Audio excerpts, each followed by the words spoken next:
Great. Thanks, Elaine, and thanks for asking me to join in on another fun project. When we collaborated on a project in the spring, it was so much fun that when Elaine sent me an email to do another one, I immediately said yes. And we were chatting and coordinating a little bit before you all came into the classroom.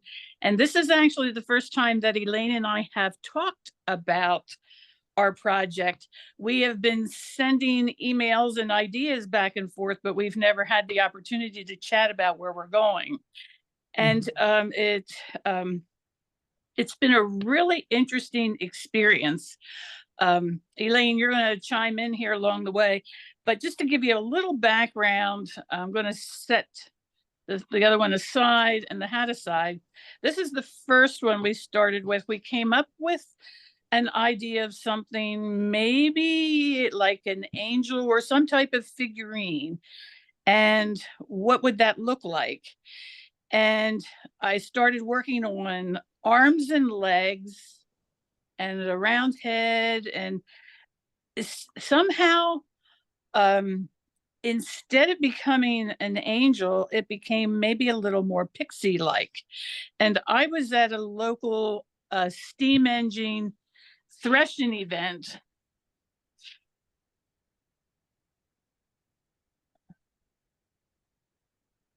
Hang on. There we go. Sorry about that. At a local steam engine threshing event in a very public setting.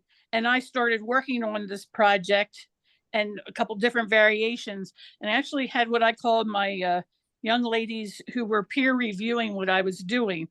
And I would give them several options, a little bit of an idea of what I was doing, then ask them what I was making. And it didn't take long until they figured out it was a person. And then I gave them several different variations. And so they had the input into which one they liked the best too. So it's really been a fun collaborative piece. And I personally enjoy working that way because I learn a whole lot through the entire process too. And I think if I just jump in there, I think Linda was a little bit like a fairy godmother herself for me, because we would chat about and send photographs to each other about some ideas for this little figure. And at the time in my head, it was still going to be an angel of some sort. But the little figure, I think, decided itself what it was going to be. And it was quite interesting. You know, I would say to Linda, well, first of all, remember the one with the curly hair, Linda? I said, I really would quite like an angel that has curls in her hair. And so Linda then produces this one that had curls. There's curls there. But it didn't look quite right. I felt it wasn't quite what I wanted. And so, as Linda says, it went backwards and forwards. And so I took, because you can see, if I come in and I'm going to try and get rid of this so that I can see a bit better what I'm doing. If I spotlight my one, yeah. So you can see that we were both kind of working with the same plots for the legs and for the arms and the skirt, which is really, those were Linda's ideas. But to my mind, she wasn't one of these big, tall, elegant angels. She became very much, as Linda says, a pixie figure. And I had an idea that I wanted her to maybe even sit on the top of my Christmas tree with her legs crossed. That was something we talked about as well, Linda, in the early days. So this little figure, her legs are movable so that you can decide. I have these that actually she sits. If I sit her properly, you don't actually see her. So that's why I've got her leant up against some greenery here. But this one sits on a shelf quite comfortably. And you can see round the back, I've got my skirt going right round, and I've popped on different wings to the wings that Linda did. And then I felt that she needed, because we had this curly hair that didn't work, and then we had a headdress that wasn't really working for me. And I thought, I'm going to give her a hat. Mm-hmm. And because of the way her head looked, I looked and thought, what about a little cup for an acorn? So in my head, this head and the little cup looks like a wee acorn. Yeah. And that really sealed it for me that she was to be a pixie, not an angel.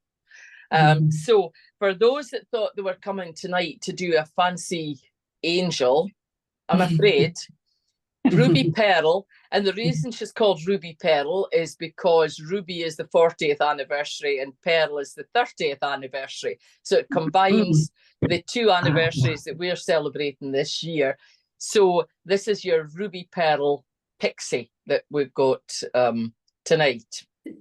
So do you need to say any more about that, Linda, or do you want to just start working?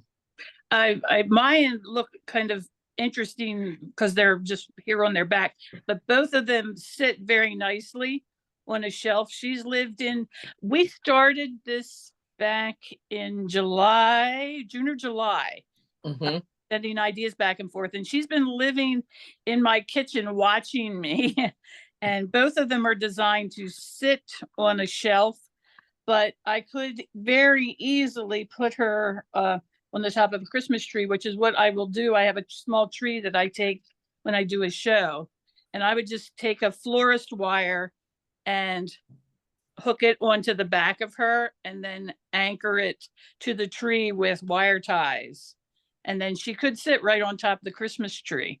And that's my plan for her when I go to my show in December, that she's on top of the Christmas tree.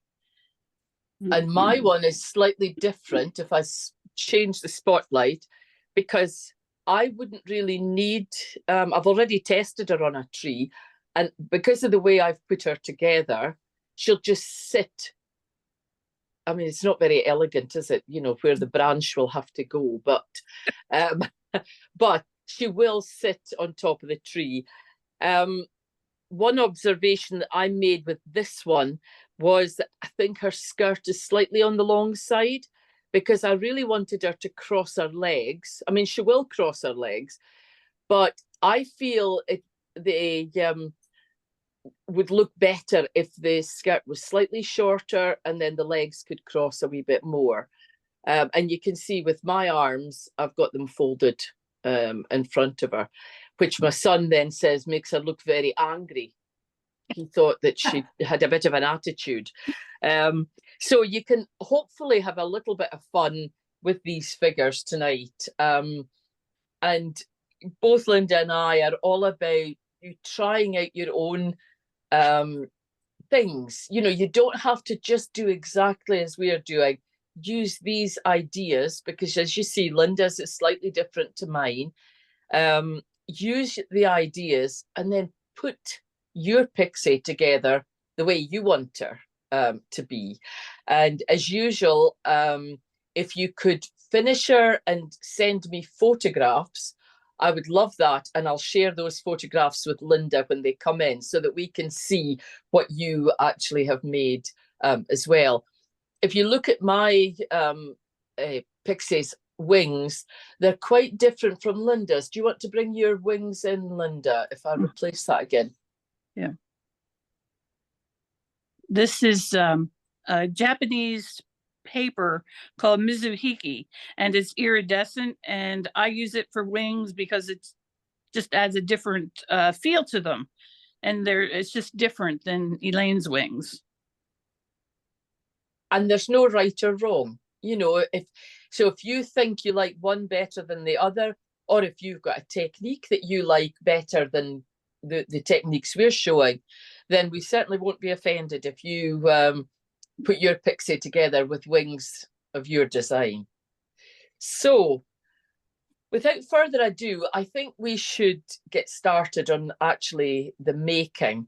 And what's going to happen is that Linda's going to start off showing you how the head is made, and how the arms are going to be made.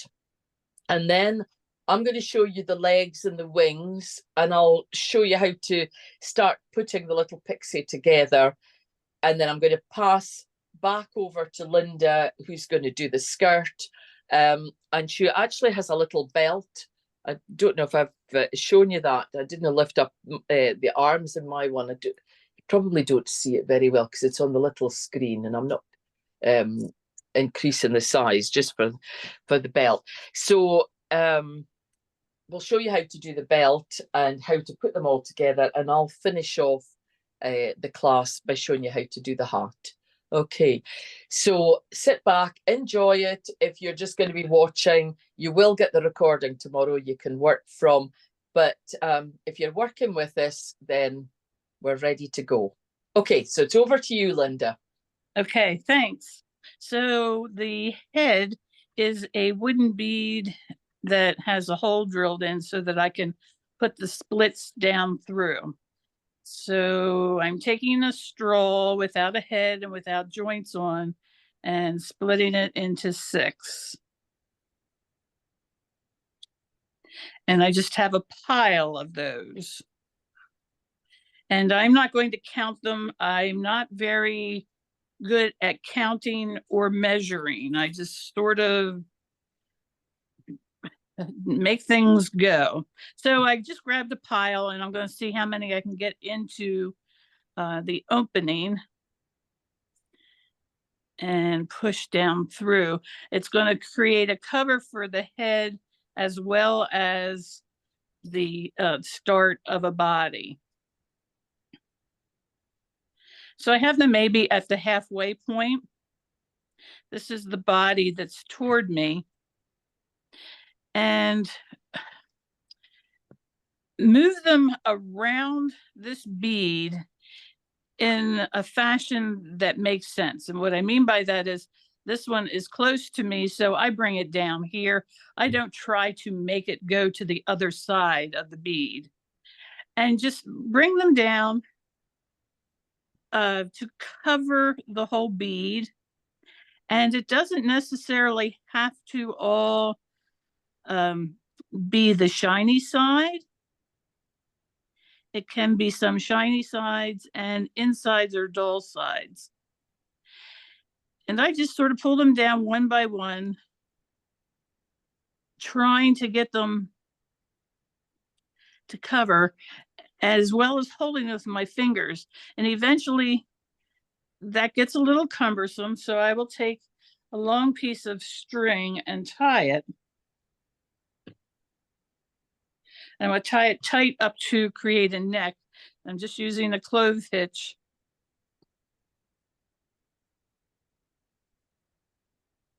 And snug it up real tight. And what that does is hold those that are already in place. It doesn't let them jump up again. So that I can continue to work around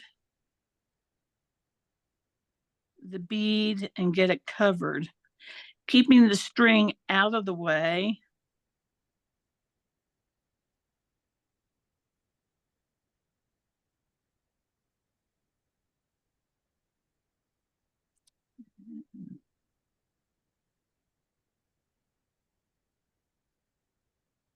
Because the bead is the exact color of the straw.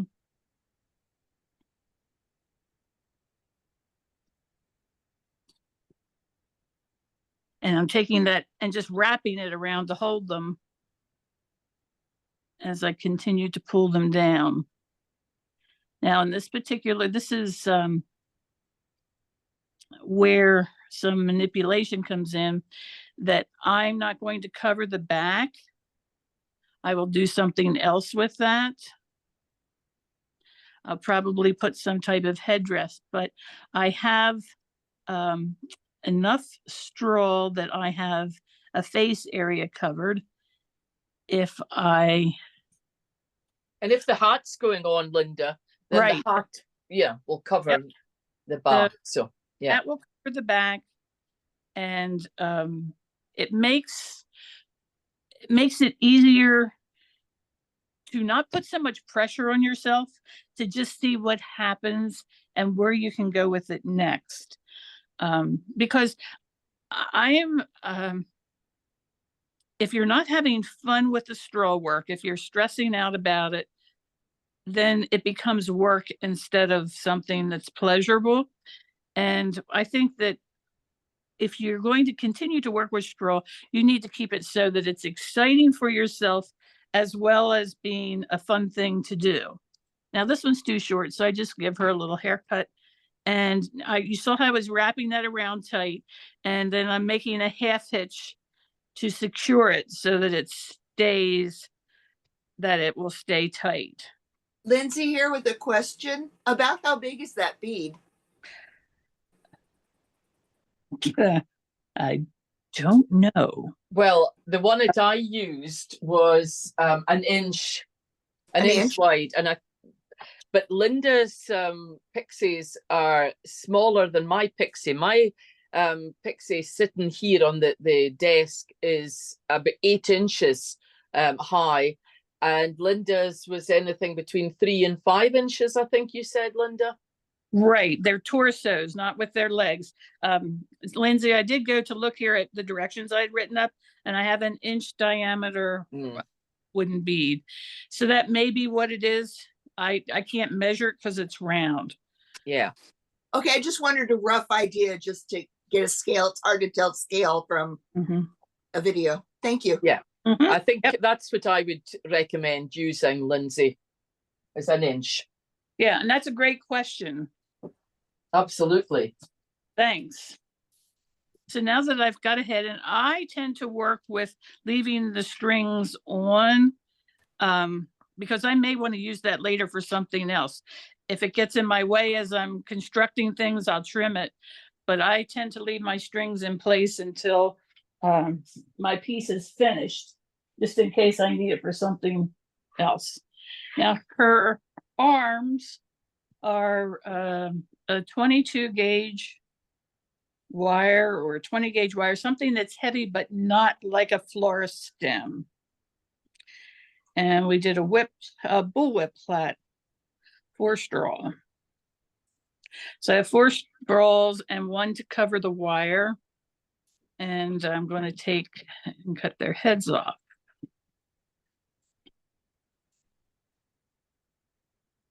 And I'll put the wire inside one of the straws and figure out where it is on the end to trim it. So I have a go-to point. And I'm going to meet the plaits in the center. Now I do have a ruler here, but I would just eye it actually if I were doing it myself. So that little divot there in the center lets me know how far I need to plait.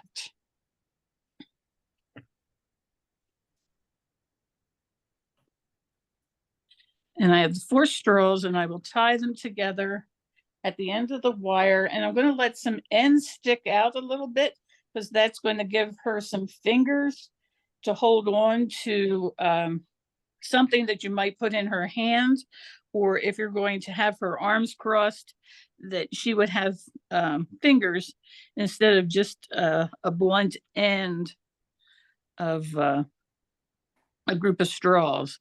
I'm just tying it with a clove hitch and lining it up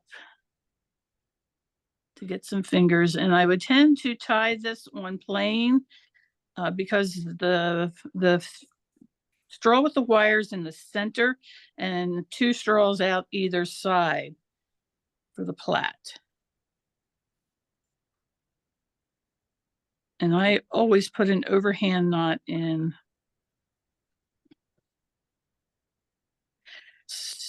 Sometimes if you're working with the whip plait, it can be helpful to anchor that center core to something, but it can also be totally worked in hand. And it's just a left-right thing. And Elaine, I don't know that I particularly start on one side, because you just go back and forth. Yeah, I quite often I start on the right side just because I'm right-handed, and it feels more comfortable just to, but it really doesn't matter. So I take the 4 straws as I'm looking at them. The one that's closest to me goes to the opposite side, and it went around the back, and it splits those 2, comes around the front, and it goes to the top position. And you're just, now I did that on the right, and then the left-hand side does the same thing, goes around to the back, splits them across the front. And you continue to do that.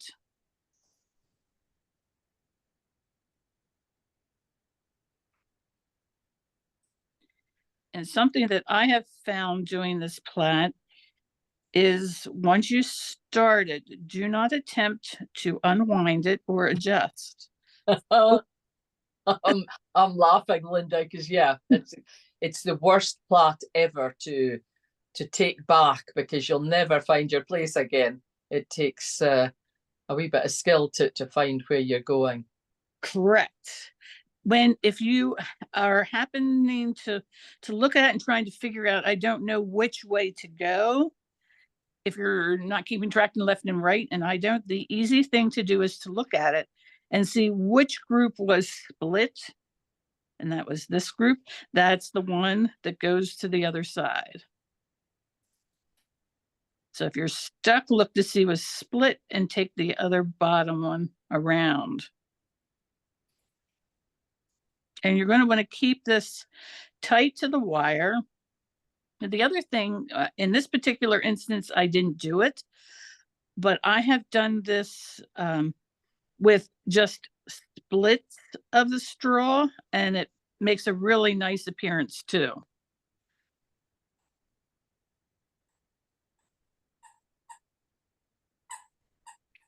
Often when I'm teaching this plot, I encourage people to have almost a little mantra, and it's behind, between, and across.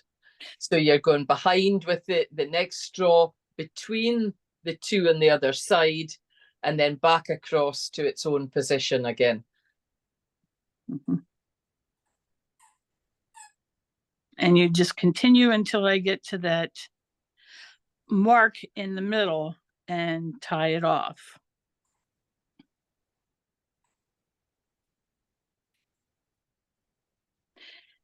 It's a really fun plat to do, and the design is just beautiful. The other thing I've done with this is used 2 different colors, one depending on what you're using it for. Obviously today for our project, it looks best if it's all the same color, but if you have red on one side and natural straw on the other side, it makes a pretty finished visual. And I use the directions that are in the National Association of Wheat Weavers plat directory for all the plats that I do. But you will find the bullwhip plat in some of the books that we use here in the UK as well. It's as Linda says, it's a really lovely looking plat. And it's very useful for all sorts of projects. Mm-hmm. And it just seemed to me to be the perfect plat to create like a spindly sort of person. And I think that's how we got started on making a Pixie. So now at that point, and I'll just pull all 4 of them together and tie a knot there. And if I take and wiggle any bumps out of it, that I have half of an arm ready. And I'll just tie this off, and then I would plait that in the same way from the other side to meet in the middle.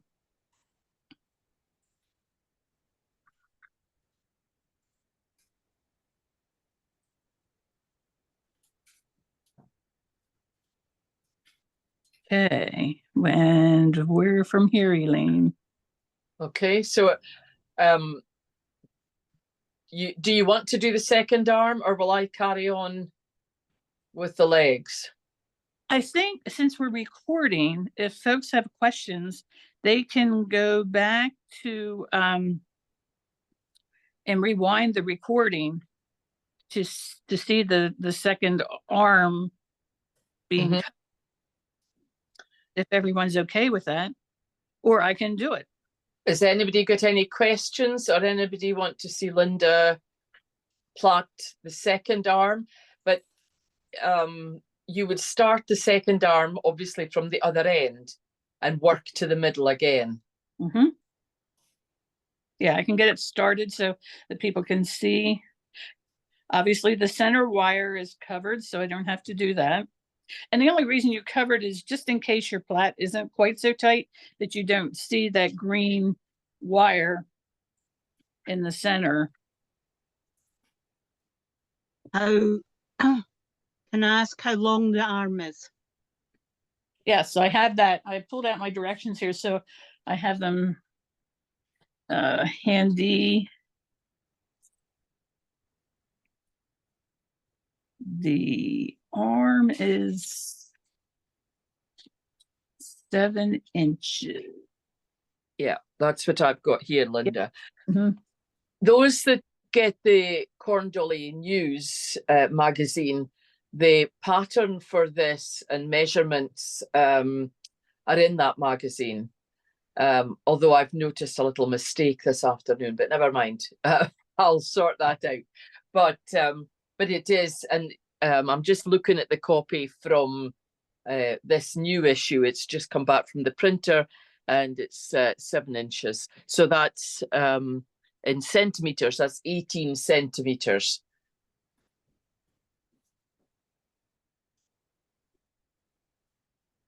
So I tied my other 4 on, and I have just a little bit of green wire sticking out there, and I'll just take an end cutter and snip that off so that she doesn't have a green finger.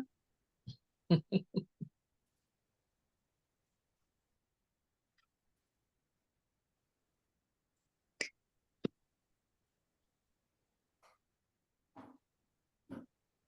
now the kink isn't as necessary because I see where I'm going and start out. Just goes, and I tied them at the head ends on both times.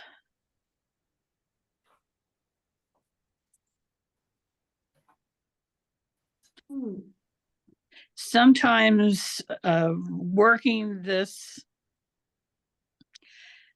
is easier if it's off the end of a table and you anchor this to the table and you're doing the movement of the straws out in what I call thin air instead of over top of a table.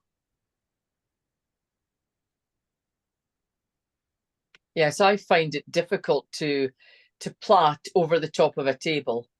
And if I am, then I usually am standing up just to get away from the table.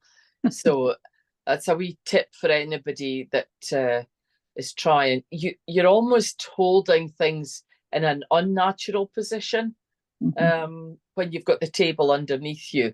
So as Linda says, you can move your chair back a little bit so that you still have the table to put all your tools and things on, but you're actually working in clear air.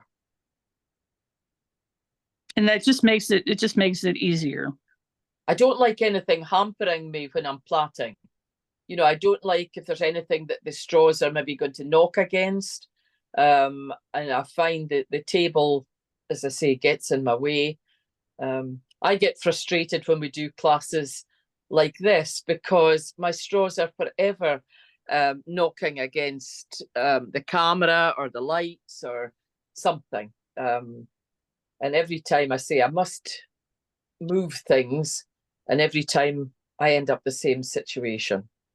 Yeah, and I have the same thing, and I think that's just what happens with teaching the way we do using the overhead cameras. It's the most effective way for you to see what we're doing. but it can make it a little more challenging to work around those objects. Absolutely. And sometimes it's important for a neat result to have your straws coming across at a certain angle. And sometimes with a camera above you, you just can't get that angle. You know, you've got to maneuver around things. So it can get a wee bit frustrating. But Linda's right. You know, in a class, in-person class, very few people, if any, would see Linda's hands as close up. It's looking at it from Linda's perspective. And I think it makes it much easier to actually follow a pattern than if you're sitting in a class in person, maybe at the other end of the hall facing the demonstrator, then, you know, it is a problem. And I think also the other thing that happens when I'm working with a camera like this is I keep my fingers out here so that you can see what happens. If I'm just doing this, I am maintaining a much tighter control on those straws and the movements. And you see how I just have my fingers constantly pinched and bunched up against, but you can't see what's happening if I do that. And so the result is a little bit different than if I were doing it just on my own, as well as this is a little slower too. But I'm sure that, Elaine, you do the same thing when you're teaching with a camera. You have to be able to keep your fingers out of the way because we don't have see-through fingers. That's right. Yeah, you're absolutely right. And like you, I like to keep my fingers fairly close to my work so that I've got control the whole time. And but you need to take your fingers away so you're holding it in an unnatural position to be able to show the root of the straw is taking. But oh, the life of an online teacher, eh? Yes, but see, this is just so fun for me because I'm teaching and collaborating with someone that's far away, and sharing ideas like this is just great. So now if I have had that string long enough, I could have used it to tie them again, but I've come to the center. And so I'm just going to overlap them and I'm using another string to secure it. And I'm tying that string just right on top of the other knot so that I don't have to look far for it when I'm ready to assemble it into ruby pearl. That I have one point of reference that I need to hide. And trim these up close. And so I have her head, and I just take and look for about the center of these and would slide her arms right in there and choose the best side of them. And you could put a knot in here. I'm going to look for a clip pin just to hold it in place while we continue to make more parts, and so that it just sits and waits for me. I just use that to hold it in. But because the wires inside her arms can be shaped, and the other thing that I would do before I would trim these strings off, once everything is finished, I would just put a drop of glue on the knot just to encourage it to stay there. But now that we start out with just a ball and some straws and I give her a hat, you can see how it's coming along. Perfect. But what she doesn't have is a set of legs. So I'm going to come in there and I'll show you how we've made the legs. And so I'm going to change to spotlight my camera this time. Oh, this technology, you've got no idea. I had somebody today asking me to change their password on Facebook, and I helped them do it. And she said, you know, I just knew you could do it, Elaine. Well, if she only knew, I'm the world's worst at any sort of technology. And so it was all very much fingers crossed this afternoon. But anyway, it worked. So she was happy. So we're going to make a set of legs. These are the legs here, and they're made just as Linda's done the arms. So we're going to do 2 legs and tie them up in the center. And you can see I've gone ahead and done 1 leg here, and I'm going to show you the plait so that I can plait the second leg for you.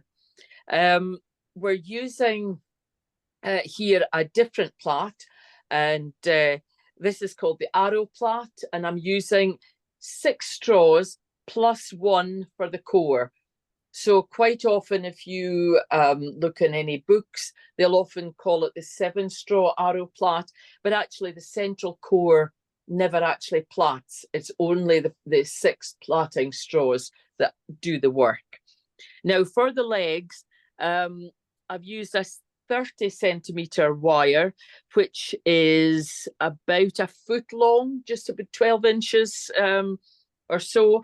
And what I do is I usually take my wire, and we didn't really say, and those that got kits from me, I gave 2 different wires in the kit. There were 4 wires in the kit.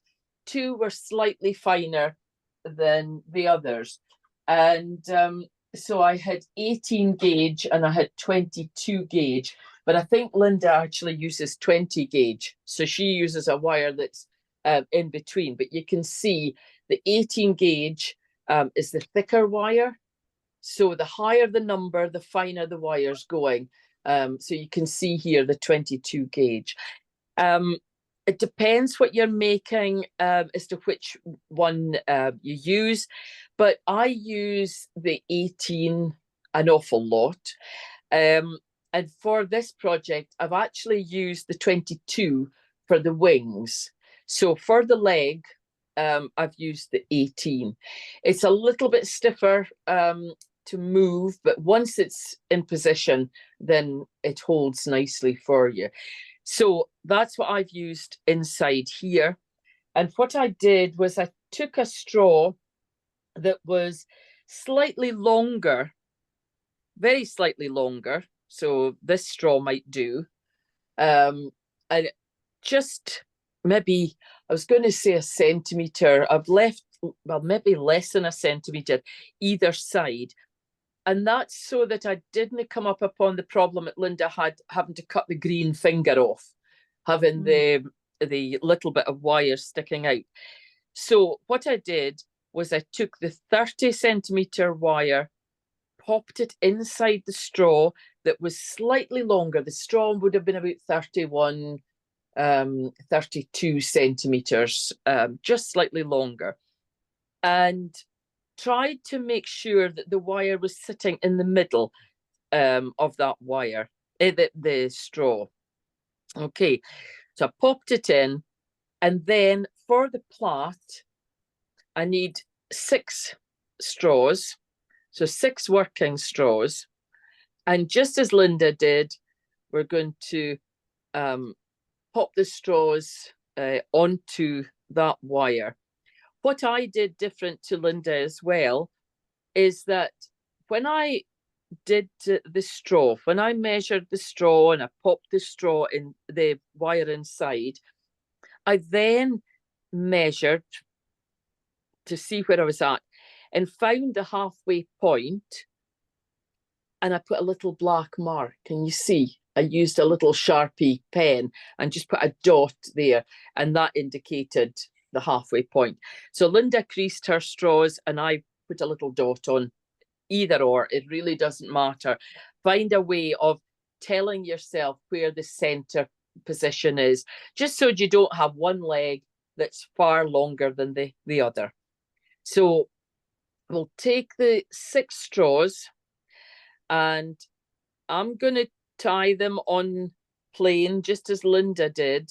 So on plain, if I can find my thread, that would help, is where we keep the straws sitting side by side. So I'll tie my knot. Again, I'm using a clove hitch. We straw workers tend to use the clove hitch for most knots. I usually, when I'm teaching, would say if we were using a different knot. I'm going to cut my thread off the reel for the moment, just so that I can show you. So we want the straws to sit side by side, and I've got the core straw, the actual wire straw, right in the middle there. Okay, can you see it there? So I've got 3 straws one side and 3 straws the other side. And I'm going to come in about 1 centimetre or so. So this is going to be just like a little foot, just as Linda did with the hand. I'll just make sure it's going to sit properly. And to tie on plain, you want the straws to sit side by side, not bunched up together. And so I pinch it with my thumb and finger to keep it flat, to just hold on to it. And I pull my thread, one thread, then I change hands and I pull the other thread. So can you see how all the straws are sitting side by side? So it depends on the plait that you're making as to which method you use, because some plaits, tying the straws in a bunch works perfectly. But for this one, to position the straws correctly, it's better if you start off like this. So I'm going to be slightly different from Linda again. And this is, I was saying to Linda earlier before we started the class, that this is what's so good about doing a class with Linda, is because we both have slightly different ways of working, but it means that you can choose whichever way you like. So, you know, if you think, well, Linda's method sounded better, or I prefer Elaine's way of doing that, then just mix it all up. It's absolutely fine. I won't be offended if you don't use my method. Not really. And I won't tell you if I am. You can follow Linda if you like. So let's have a go at this arrow plait, because the difference in Linda's method and my method is, look, I've left the corn heads on and I'm going to cut them off after I've finished the plait, because I like the feel of them in my hand. I like the weight of them in my hand, and I find it makes it easier for me to plait. But I know in the States, Linda, you know, when I've taught there, most people cut the heads off first. That seems to be a thing. Whereas I do the opposite. I leave the heads in place until the end and then trim them. So we're all different. But here's the plait. This is what we need to do. So we've separated the straws, 3 on either side. And notice I've opened them wide so that I've got a 90-degree angle here. Okay, and we're going to do as Linda did, take the straws in turn. I'm going to start with the bottom right straw, and I'm going to take it across diagonally, so that what I'm actually doing is cutting this angle, the 90-degree angle here, in half. So I'm just folding it across diagonally, but then it continues its journey around the core. So it's going to come around the core and get stuck on my line. And then it's going to arrive at the top of the pile that it came from. So a right-hand straw will always go back to the right hand, and the left-hand straw will go to the left-hand side. So you're basically taking a straw from the bottom of the pile and replacing it to the top of the pile. So we're going to go on to the left-hand side this time. Now, with the left, we're going to do a mirror image of what we've just done. So we're going to take the bottom left, but instead of coming across diagonally in the front, we're actually going to go across diagonally at the back.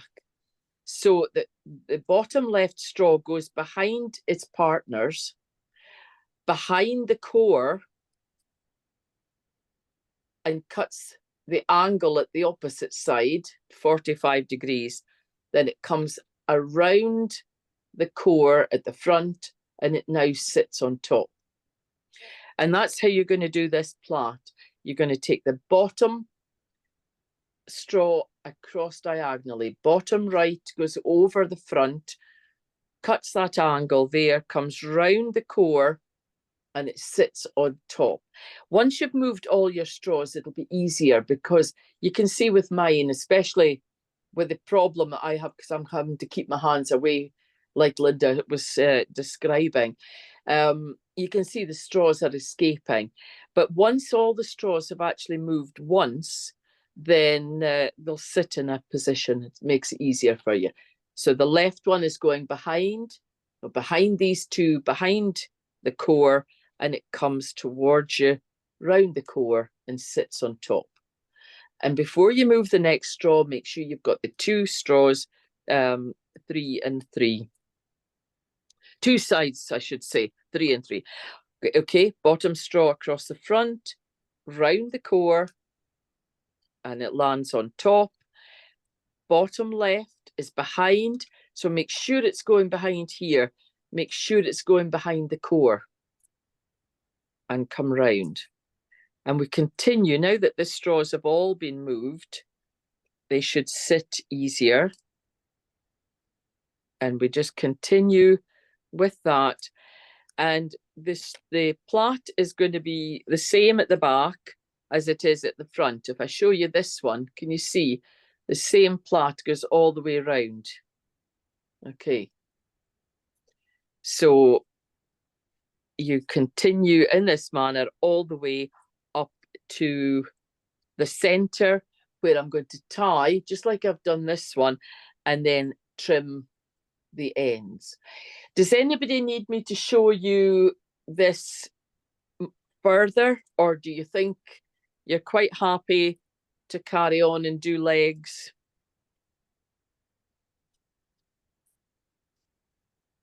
I'm presuming, because I've got silence, that everybody's happy and that you're busy plaiting away.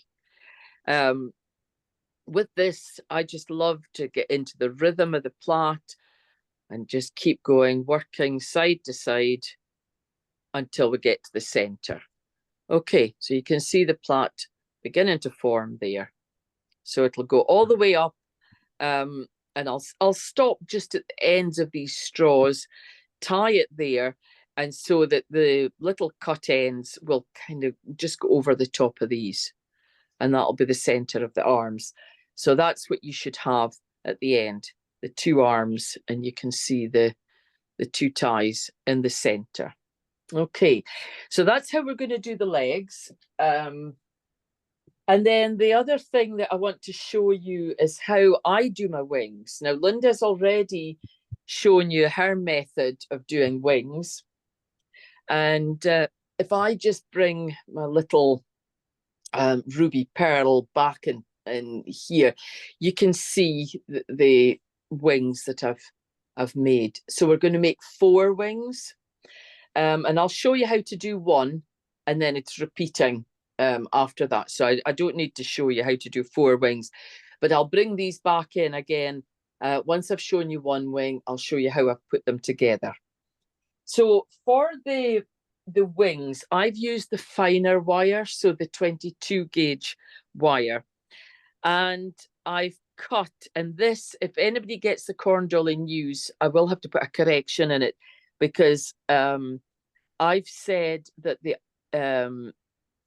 the wings, you need a 7 centimeter long, which is about 3 inches of wire, but actually you don't.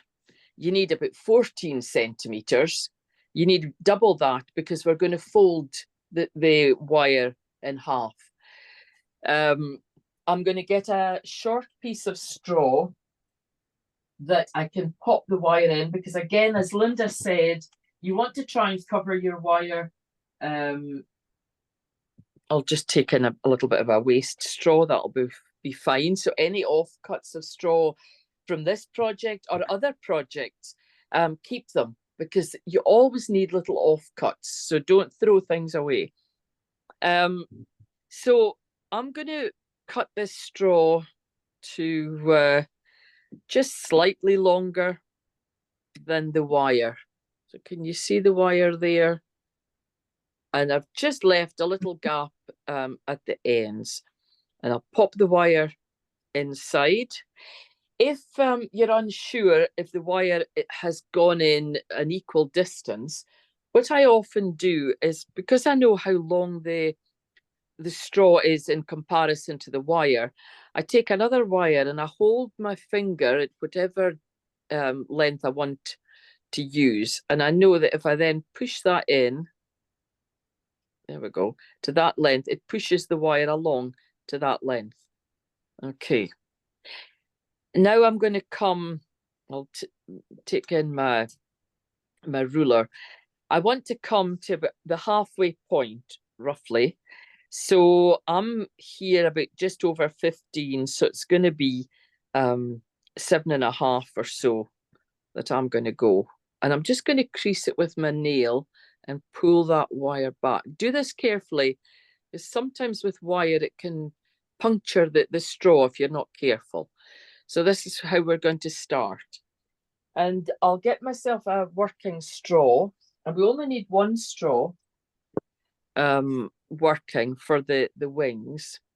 So this is the tip of the wing. This is this point here. And we're going to take the straw. I've taken the head off this time, and I'm lining it up with the left hand part of the V, and just hold on to it. I don't tie it in place. I just hold it, and once I've folded the straw in, it'll cover this raw end and hold it in place as well. So there's no need to tie. I'm going to work in a figure of 8 motion around these 2 straws. So I'm going to go around and up, and then around and up. That's the movement it's going to be made with this straw. So it's the first one's fiddly, especially when I'm trying to keep my hands away, just to get it started, because you don't have anything anchoring it at the moment. So I've bent it round, and then I'm going to take it to the other side and make sure that that little raw end there is going to be folded over. Can you see, to hold it in place?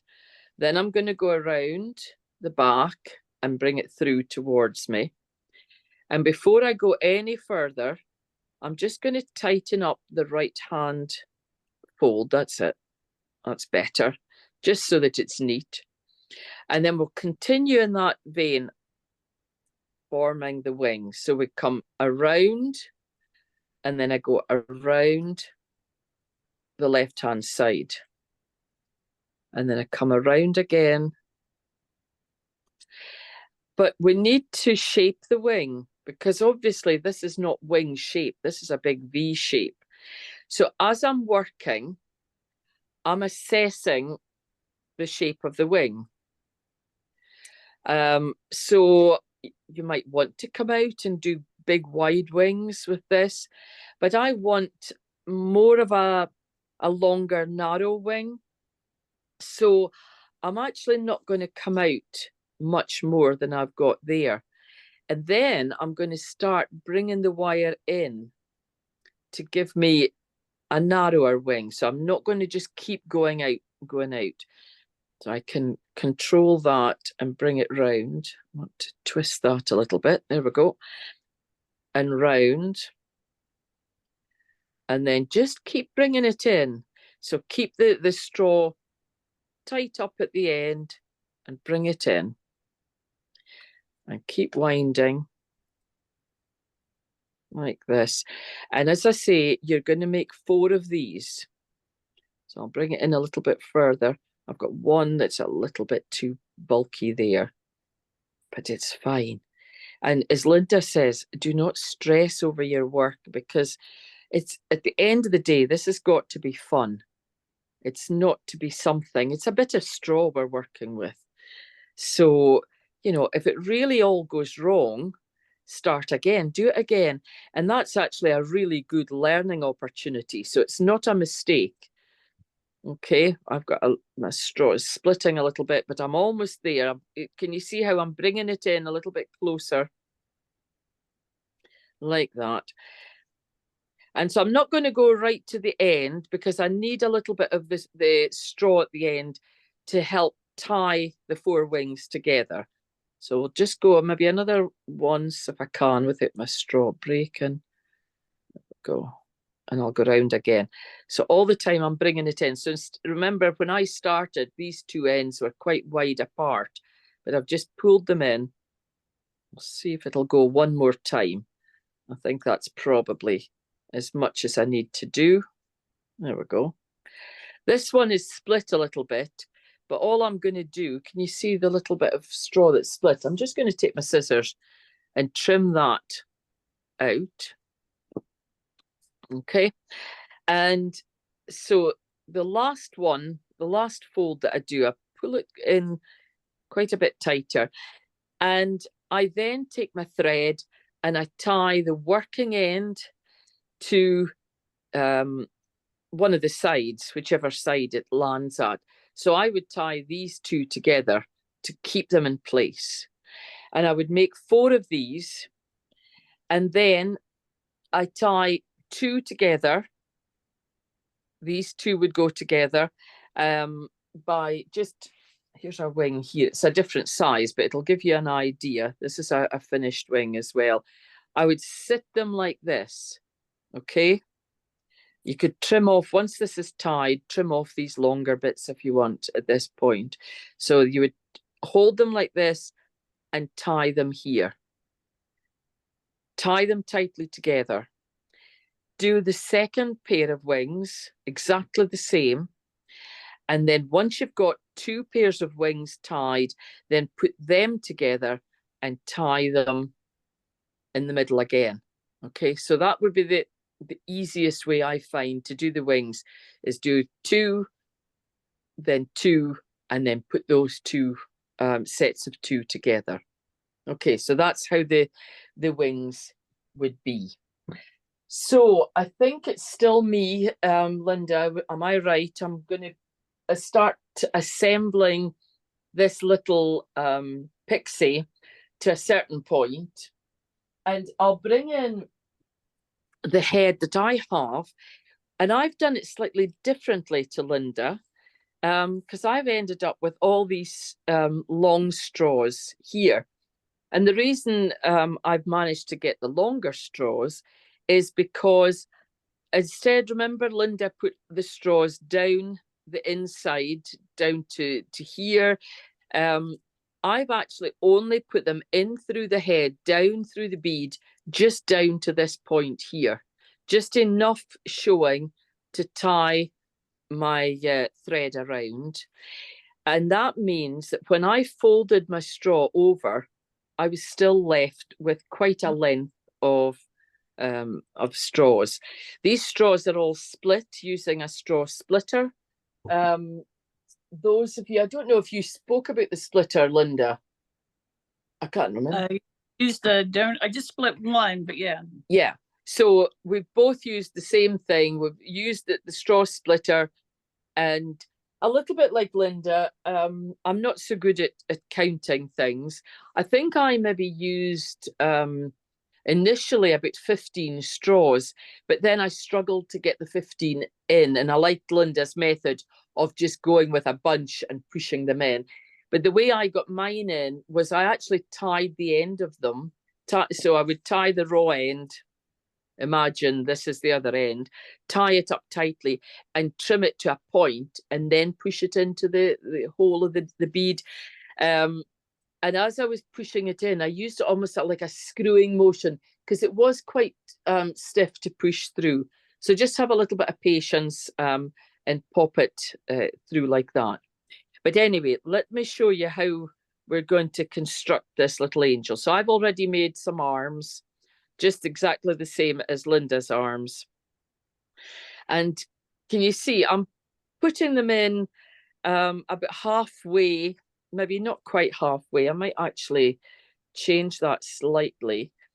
You've got a choice. You could put the wings and the arms in together, but I quite like the wings to be slightly further back. So I'm going to move some of my straw from here and fit the wings in. So the wings are going up, can you see, in between the straw, and I open them wide so that the wings go up fairly high. I'm using my thumb to hold them in place. And I can fold down those straws, and that will start to hold the wings in place.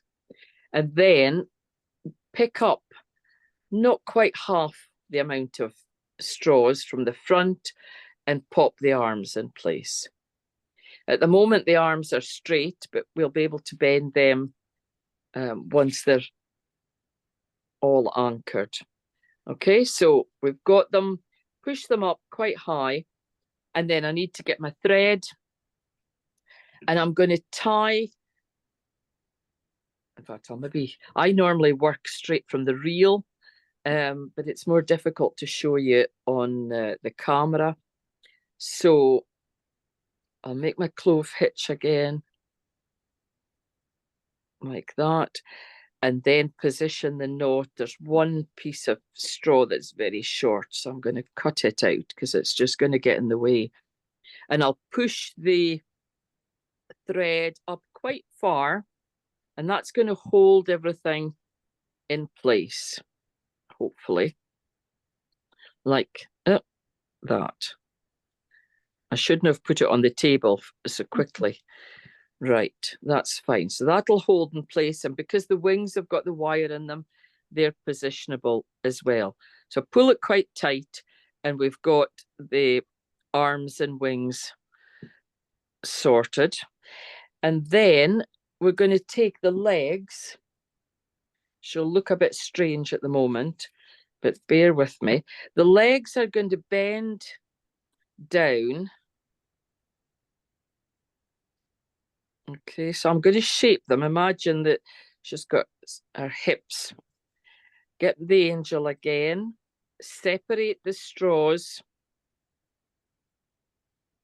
like this. Halfway this time. And pop the legs in place. I'm working at the back of the angel just now because I like to put my ties at the back. She looks a bit strange. There we go. Again, tightly tie these in place. So I'm going to make another tie here. Linda will be able to tell us how she's constructing hers, because hers will be probably a wee bit different to mine. But we'll tie this up tightly again, clove hitch. Oh, there we go. I'm trying to look through the camera, and that doesn't always work. My eyesight's not that brilliant. There we go.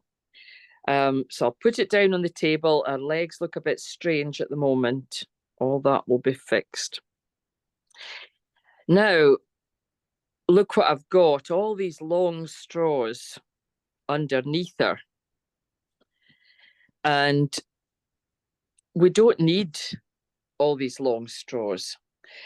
So what I did with my little Pixie was I imagined where her knees would be, roughly about the halfway point on the legs. And I trimmed those long straws to that sort of length, down roughly to her knees, but these can be trimmed again. So I've cut straight across. And this actually ended up becoming like a little underskirt, because her little dress is actually could be see-through. So I felt that she needed to have a bit of an underskirt, and I didn't want to waste these straws.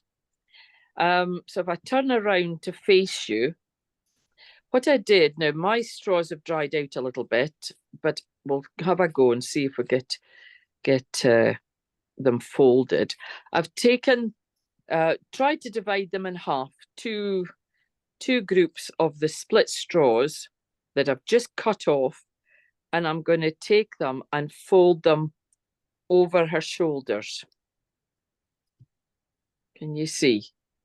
And if you look on the finished one, you can see them here. If I move her arms out the way, can you see those folded over straws?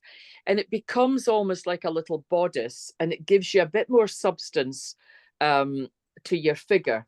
So it's a good way of using the straws. But if you used Linda's method for the bead, then you could get yourself some more straws and split them and do this. I found that when I was doing this, that it is easier if you do it in stages.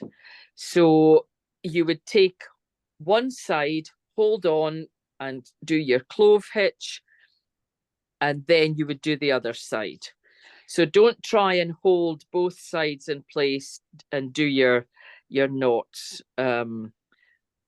Take the easy option. Do it stage by stage. And I close the knot. Don't pull it tight right now. I just close the knot, make sure I've got control of it. Then I go in and I look at the straws to see if I need to move them, if there's one that needs to be pulled down or whatever it happens to be. I'm not going to fiddle too much with these just now, but you get the idea. So as well as being a bodice, can you see it's adding a little bit more of an underskirt for her as well. And it just gives her a little bit more fullness to the shape of her. And you would do exactly the same with the other side coming across this way. Okay. And then again, tie. As I say, I would take a little bit more time to place the straws. And also, I had left these sitting out and they've dried. I think the light, one of my lights is quite warm and they've dried. I would prefer to wet them again before I did the bodice properly. So keep your straws damp. So pop it through there, close the knot. Then that would be when you would adjust the straws. But I'll leave it. It's quite rustic looking, actually. I'll pull tight now because I don't mind a rustic look. She is a little rustic pixie after all. Right. So there's the bodice put in place. She's got the underskirt. You can then come in and trim these either now or once the skirt's in place. I think I'll do them now. I'm going to do it away from the table because anybody that knows me knows I'm always in a guddle. So if I cut them, it'll save my mess on the table. Okay. And then we can come in and find where our knee's going to be and maybe move the leg to some sort of shape. Start thinking about, is she going to be sitting? Is she going to have her legs crossed? It's entirely up to you how you position the angel. But I don't do too much more to the legs right now until I get the skirt in place, and then I'll faff about with her. Okay, so I'll leave her like that just now, and I'm going to pass you on to Linda, who's going to talk about the skirt. And also there's a little belt that also gets fitted in place. Okay, Linda. Okay, so I tied mine together the same that you did. I found here when I tied the legs on, if I did a scaffold knot like you would do making a cross, it helped keep them where they needed to go. And then I did an X knot so that they're stabilized. And I put my bodice on, but I took it off so you could see that it's the same thing that Elaine had done, just grouping things together. And because I want her to sit, then I would trim these off. But for the moment, they'll just stay. I think I'm going to do the belt first. And I made it from splints. Give me a second. I was watching Elaine instead of thinking where I was going. I've been doing exactly the same, Linda, and then suddenly realizing that I'm supposed to teach the next thing and haven't done my preparation. So yeah. Yeah, that's where I was. I was watching and learning. Okay. is from the plat directory of, get the right name here for you. It's in the basic flat plats. It's a 4-straw flat. So I have a large diameter straw, and I'll split it and open it flat, and then take the Hindenburg and smooth it. This has been stoked. And Hindenburg, I think, is like the splitter. It's one of the only like real straw tools. It looks that obviously the name says what it is. Mine, Joe made me this one that a friend did the wood turning for me, and then he put a blade in with a small point. This is not sharp. The point is a bit sharp, but that lets you slice the straw open. And I'm taking the one straw and I want to have 2 ends. So I'm just going to split it in half.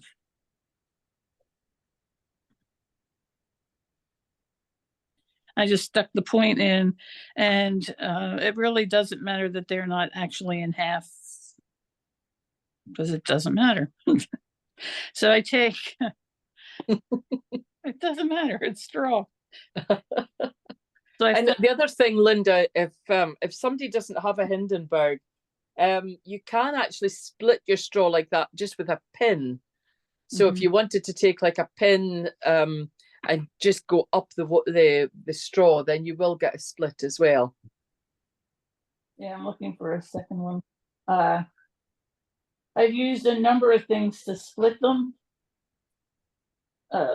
Some are more successful than others.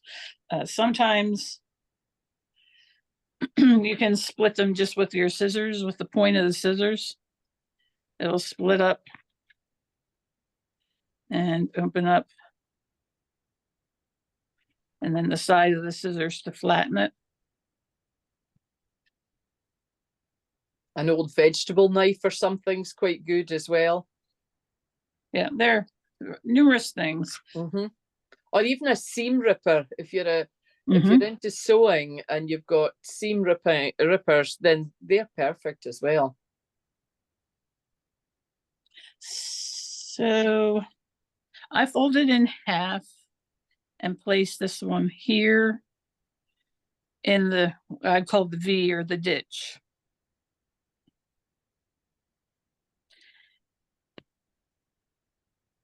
This one would go up because it can't go backwards. This one goes backwards because it can't go front. And that locks them in.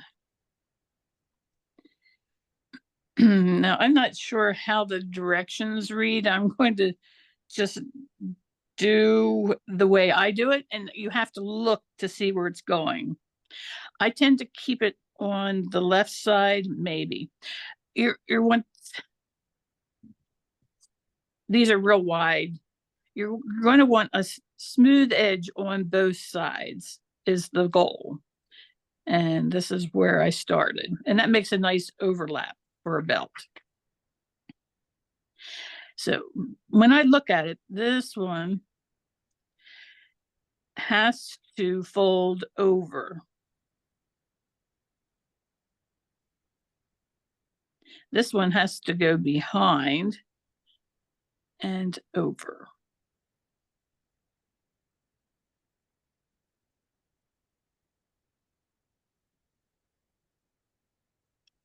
And behind and over.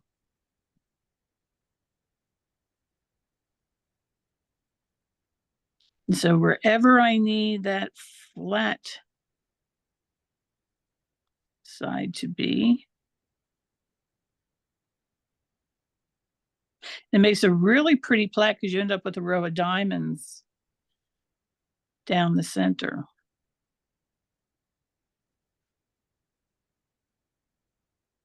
And it's also lovely that you're using split straw because it makes a nice flat belt. When I did my belt, I used whole straws and tied 4 straws together. I still used the same plait, but it was chunkier than Linda's belt. And Linda's is lovely. And with using the split straws, you get the sheen off of one side and then the doll side. So it makes a pretty visual. Yeah, it's a lovely belt. So I think the last element that was on my to-do is, for me, the most challenging. It's the skirt. And it is in the plait directory, it's called a flat-foot rustic plait. If you've done rustic plaits, it is very similar to all rustic plaits. Get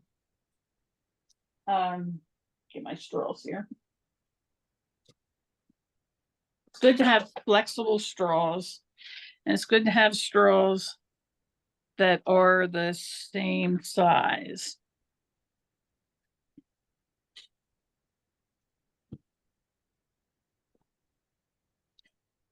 And I'll show you my completed skirt, and we're going to hope that we get something close to that this time.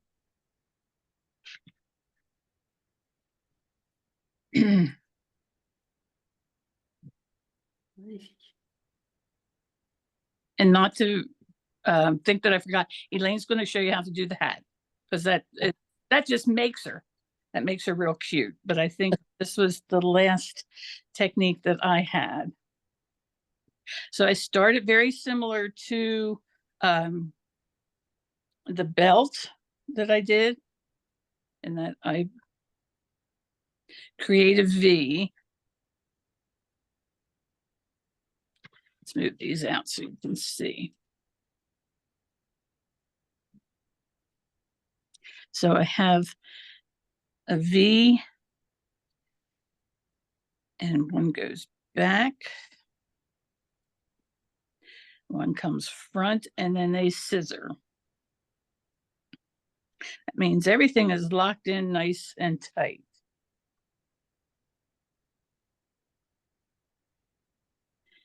Usually you do a horizontal movement with a rustic plait, but we're going to stick another straw in. This takes the place of the horizontal. And it went inside. Let's start from the left. Over and over, under and over. Comes around, over.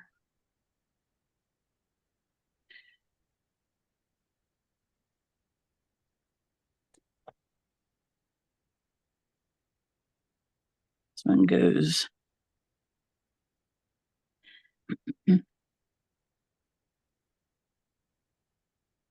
Maybe help me out here, Elaine. Yeah. Yep. Well, I'll put the spotlight on my hands at the moment until you sort yourself. It's the left and right thing in the Yeah. direct. And so I'll get some straws. So I have started the plait that Linda's doing, and mine's a slightly bigger scale, which might make it easier for you to see. When you're working this plait, what we're looking at here is the back of the plait. So this is the front. Can you see? It's a really pretty plait. We keep adding the straws, don't we, Linda? That's yeah. I found this really hard to master.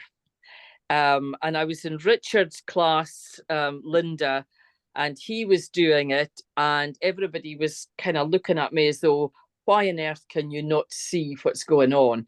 But I really couldn't see it. So the way I do it is I've got 2 and 2. So remember, Linda put them together with her V, and she locked them in position, just like she did for the belt. And then you pop the straw through. Okay, so this is the new straw, and I'm actually putting the butt end in, and I'm not worried about the length of these because these are going to be cut off, these short pieces here. Okay, so forget about them. Pop it in. And you want to make, can you see the edging of the plait? So you want to bring the straw over and pinch. And it can't go over 2 straws. So it's going over the first one. You see it going over the first one, but I want to put it in behind the second. So it's going over and under. Now we want to make the second portion of the peak. So we then fold straight across, and that gives me the little point. And what it does is it comes over 2, and it's going to go in behind. Yep. And it comes out of the equation now. We forget about it. And we take the bottom straw over to the other side. But again, it can't go over 2. So it goes over 1 and behind 1. Okay. And then we're back to the start again. So you would start with another straw. So does that make sense, Linda? Do you want to take over from here? I am so close to being able to take over. And I knew that when we talked earlier about can we accomplish this, I knew that the placement of left and right, because I have it done, but it's starting the process that I'm struggling with a bit. And that's a good thing to see, because sometimes when we do this, it doesn't maybe come across that we do struggle sometimes with. Do you know, Linda, the very first time that happened, that made me feel more confident actually as a tutor was I was in Janet Bruin's class, and you'll know Janet, Linda. She was teaching me the Tory twist, and she had taught the rest of the class to do a plait, but she said to me, you know how to do that plait, so come and I'll show you how to do this one. She said, you go and get, and she told me the number of straws to get and to tie them together. And I did that, and then she just stood looking at them. And she just couldn't get herself started. And in the end, the two of us ended up with a plait directory and finding the plait, and I worked it out with her. And she said, that's terrible. I'm a tutor and I'm not showing you the plait. And I said to her, but you know, that gave me the biggest boost of confidence to see that somebody who is one of the best platters in the UK could suddenly have a mental blank about something. And we're all the same. You can't hold all the plaits in your head because there are so many of them. And especially if it's a plait you maybe don't do regularly. And so, yeah, we're all human. We're all exactly the same. And I think this just lets you see, and this was the fun thing about doing this class, that we can work together and we can bounce off of each other. And I think that's really quite nice to see. So will I do another one, Linda, or are you ready to take over? Oh, I'm on the go now. Right, I'm going to change the spotlight and you carry on. Oh, okay. I thought maybe you were watching as I was going here. No. So what happens with the plait, and I know this from making it before, I make it harder than what it is. And that's why I get stuck. So this is where I have 4 of them. The crossover one goes in. To lock it in, it goes over and behind and in place. This one's going to cross over, but it needs to go behind the middle one. And that's the bit that I couldn't do, Linda. That was where I struggled. But you go across 2 and and we're looking at the back of it here. That's not actually so pretty, but the front is a pretty plait, and it is really nice for making figurines. just don't get stuck like I did, making it more difficult than what it is, because it is not as difficult as I was making it seem. So I put a new one in and it goes over. This, and plus my straws are very different sizes. That doesn't help either. And trying to keep my fingers out of the way so you can see it. You have a number of issues here. But that's okay. That's why we're doing it together. Yeah, absolutely. But I think that if you get the plat directory and don't overthink it like I've been, it makes a beautiful, beautiful plat. It's a really nice edging. And you can see why it's called the flat foot. You see the flat edge to it. So you've got the little picot edge, the saw edge, you know, zigzag edge, and then you've got the flat edge. The other thing that I've done sometimes, if I have done for a while, is I'll just do some rustic to get my mind on that. And when you are finished with it then and you turn it over, you go and you trim. I would wait till it would be dry, but you trim these short guys off. The other thing that I've done, if I do it, that I fold it in the middle, you can leave them all on and have a fuller skirt. But in this particular case, I trimmed every other. So I have something that's more open.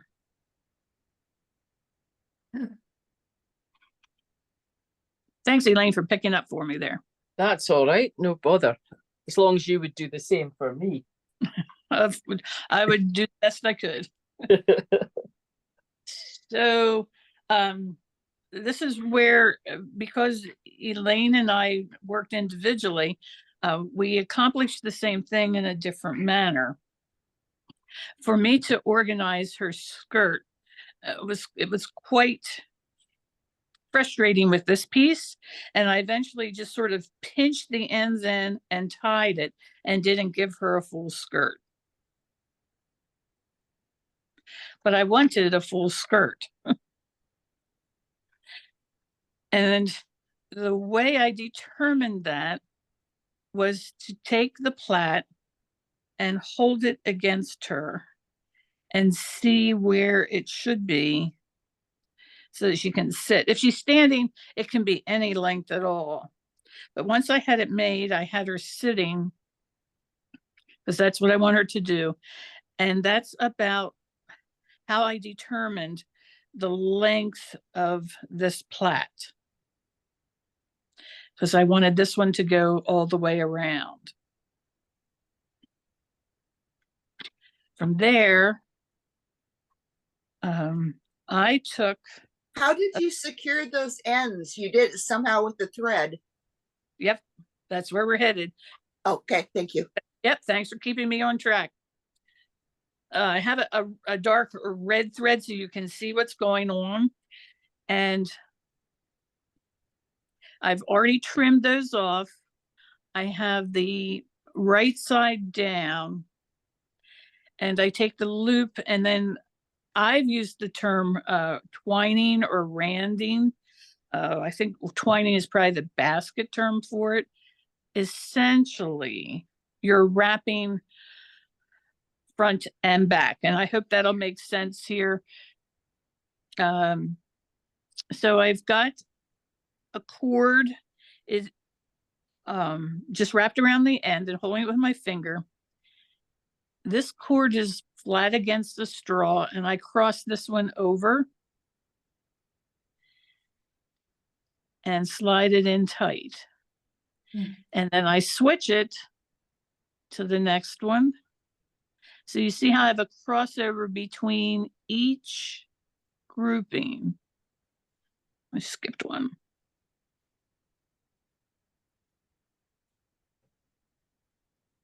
Basket makers call it twining.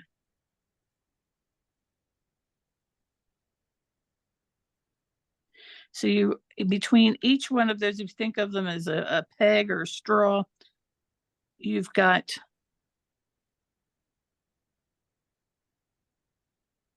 a twist in the middle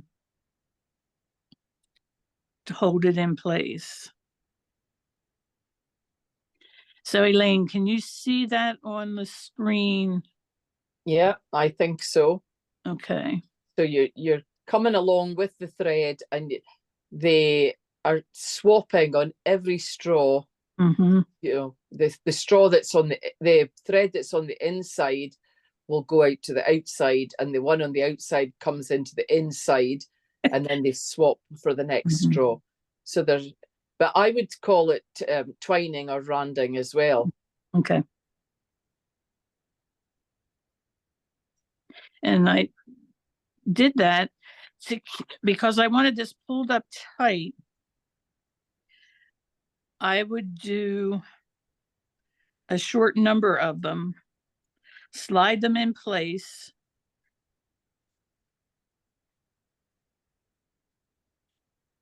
and you have to think about this is the length of your skirt. So you have to have that kind of a known measurement before you start tightening on things. And then they're going to be tied on plain, and I'm just pulling it tight so that they're bunching together. And then I'm going to put a knot there to hold it. If you try to twine the whole pile of them, I think that it will frustrate you. If you go along and tie a few, tighten it with a knot, then you can continue on to the next bunch.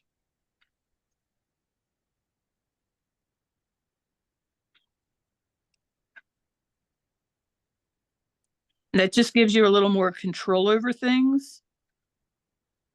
And it keeps them all in a straight manner. And then I just twist and continue.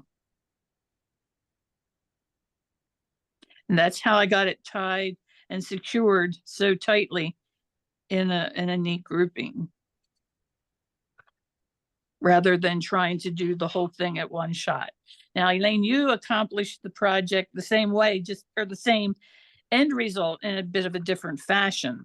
Yes, I was a bit lazier than Linda, and I was anxious to get this little angel, supposedly angel at that point, put together. So I did this exact same plait. You can see there the exact plait. But all I did was I held them round because they go right round her. I held them up at her waist and I tied them. But the way Linda is doing it, I think is probably a better way, because the straws will sit together side by side.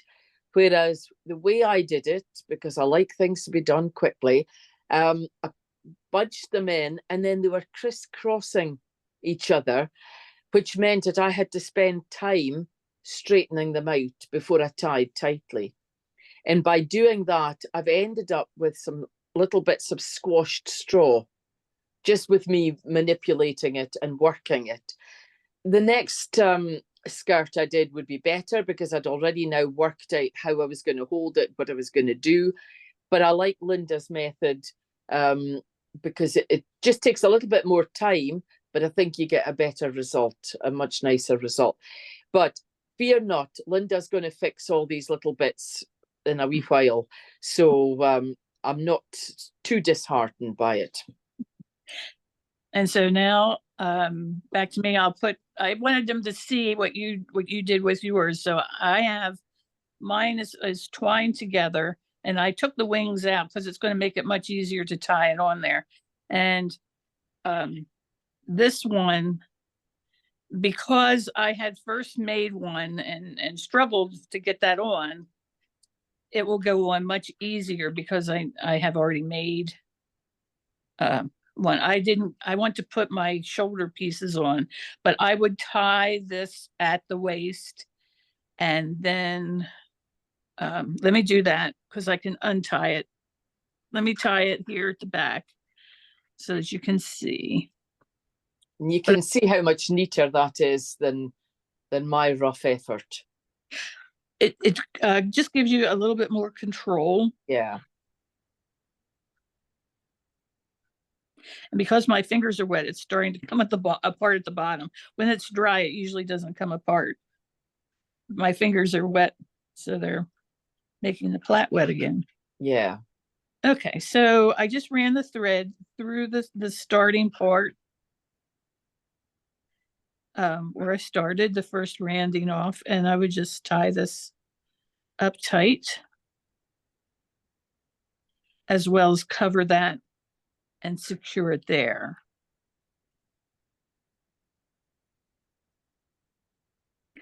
But I need to give her shoulder pads. That was a wonderful addition. But you can see how her skirt just goes right around her. And then I would take and secure the belt with some glue to cover the randing and the top of the straws once they're tight in place, if that makes sense. She's slipping around a bit. That's a really pretty skirt. Yeah, it's a real pretty skirt, and the belt would cover those ends, and I would glue that on.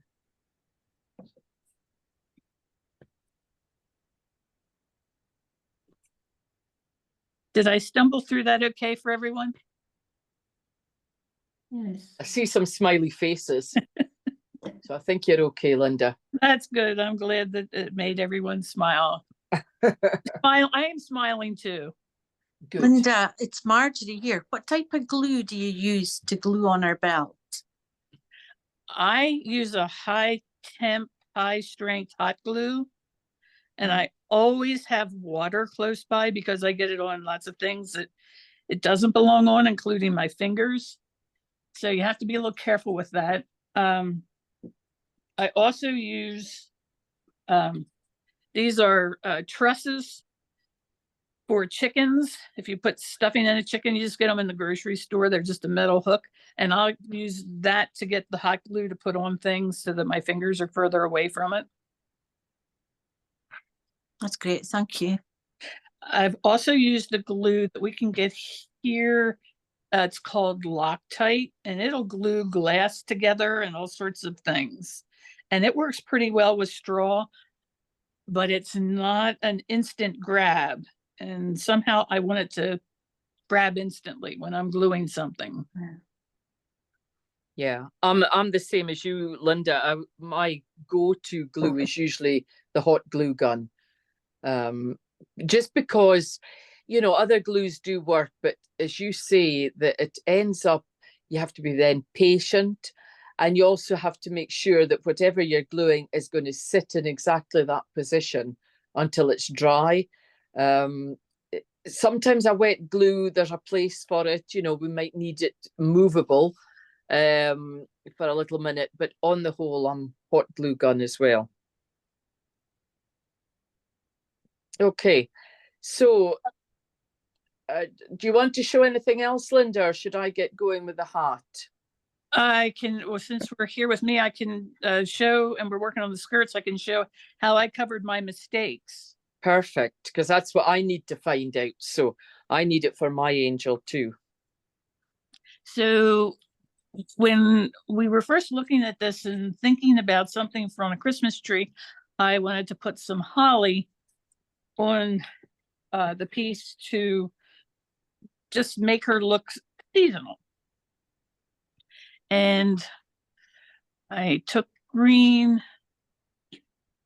straw for marquetry and red straw, and I have a little micro hole punch, and whenever I do anything with straw, like I had this I ran through the Sizzix, I keep all my scraps. I keep all my marquetry scraps. So it's backed with just a red paper, any type of white glue, and this is little micro dots, not full size hole punch. They're just little guys, and they make nice little berries, and I use tweezers and the hot glue to put them on. And the holly leaves are individuals because I don't have a cutter for them, but I have a workaround in that this is the marquetry on green paper.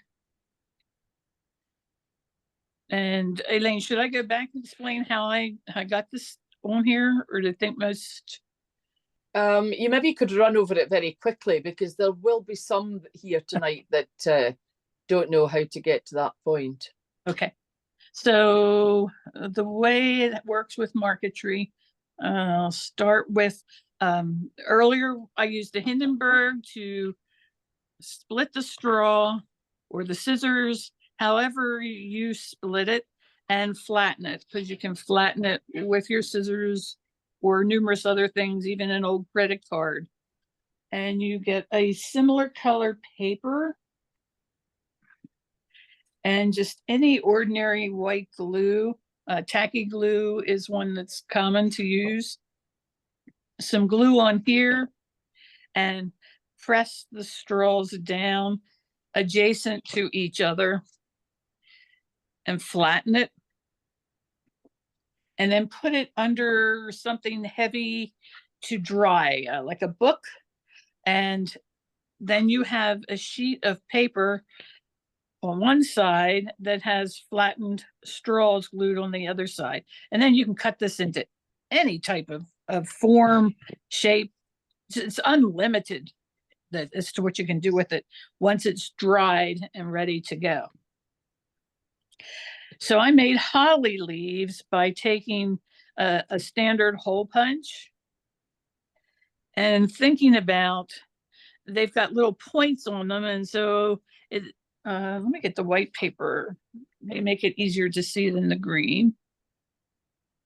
So I just took I always cut with a punch, the straw side up, paper side down.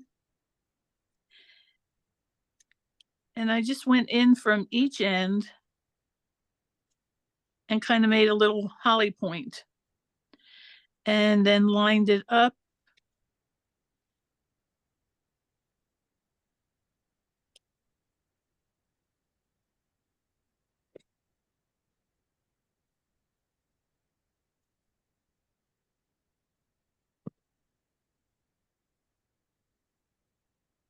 And scissored it off. So that's how I made those little hollies, and they're all different sizes. A little glue, and the berries. And when you take a look at your skirt, if you have any pieces of it that aren't what you would really like it to be, that's where you put a holly decoration. If you don't have a micro punch, these are seed beads that I used with the holly leaves, because I don't know that I could cut out little circles like that. To make her maybe not holly seasonal, I would use just the plain marquetry, and I'm looking for a punch of a star, because I think that adds something to her. And I would take that star and I would look for something that I don't particularly care for, and I would glue it on also. And that would cover up any of those little dings or divots that we see, and I'm not sure that other people see. I know, we're very fussy, aren't we? We can see Yeah. all these little imperfections, but I love those holly leaves. They are just perfect. And you just start punching them out, and they can be any shape, because hollies aren't necessarily all symmetrical. And it's a good way to use up if you have little scraps, that you just start thinking about what a holly looks like and start punching. If you don't get it quite right, you just add one. And we have a lot of holly here growing at our home, and they're a nice plant to have because the deer don't eat them, for one thing, and they stay green year round. And you just sort of take that whole punch and just get that leaf the way you want it to look. That's the best thing of the whole class, Linda. I don't, well, okay. I've learned something new. That's perfect. I love that. Okay. And you just pop that on with a little bit of glue, as Linda says. And you know, it could be Christmassy, but I was also saying to Linda before we started, because I felt that the head and the hat looked quite acorn-like, then you could have little acorn leaves round her skirt or covering up the blemishes on the skirt as well. And you could really go to town so that your little Pixie wasn't necessarily for Christmas, but for any time of the year.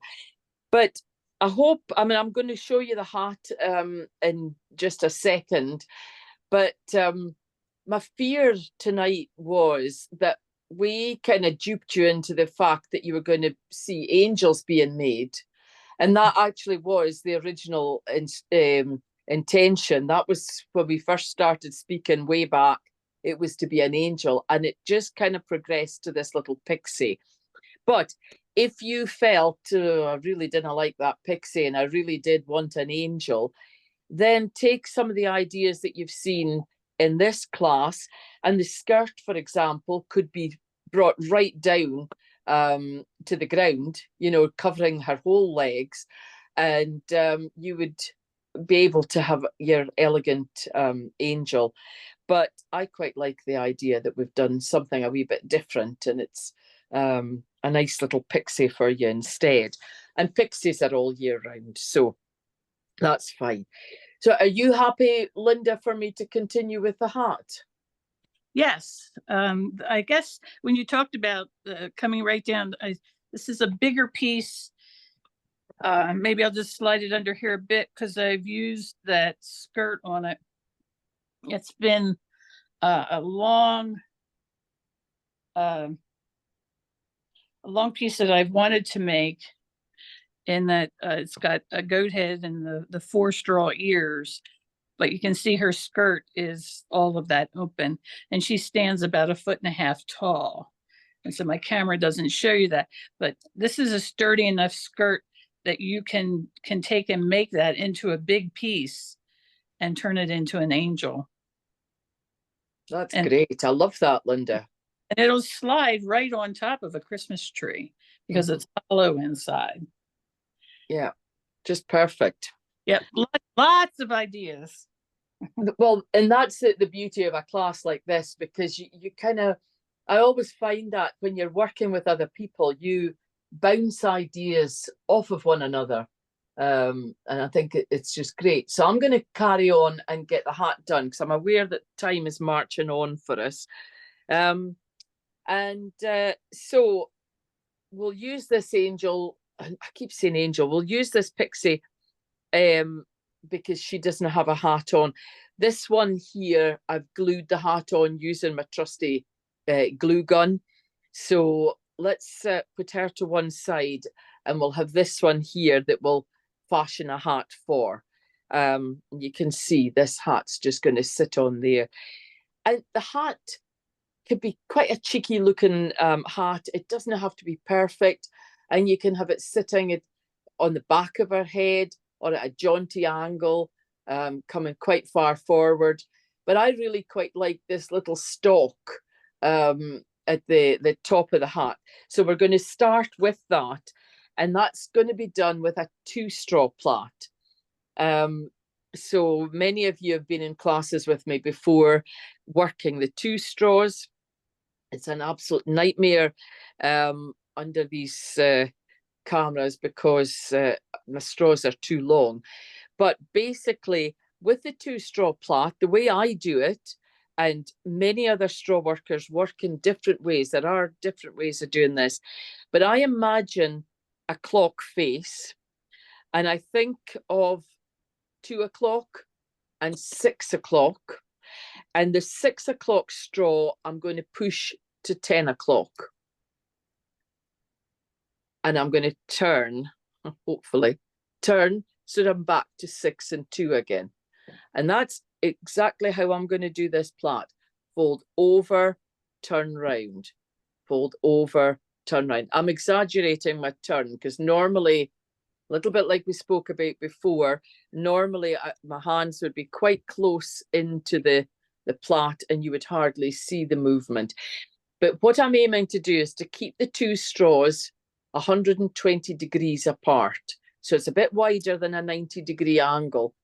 And I push it away and want the straw to fold over the partner. So if I turn it again, the 6 o'clock straw is going to fold over the 2 o'clock straw to end up at 10 o'clock. So you've got these little folds here. Okay, I'll do 2 or 3 and then you'll begin to see the plait.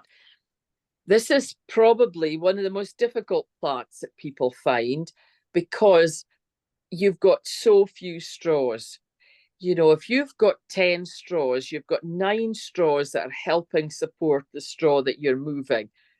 But if you've got 2 straws, you really have to help support it. So I'm keeping it in control. This is how I hold it in here between my middle finger and my ring finger.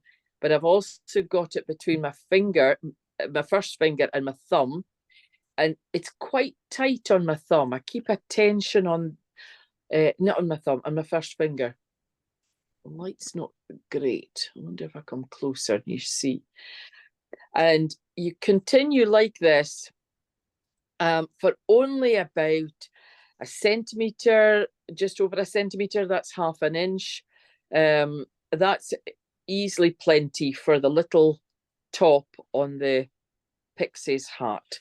So you can see the plait there, and we're just about there actually. I'll maybe do another 1 or 2 moves. So I'm folding over, folding over.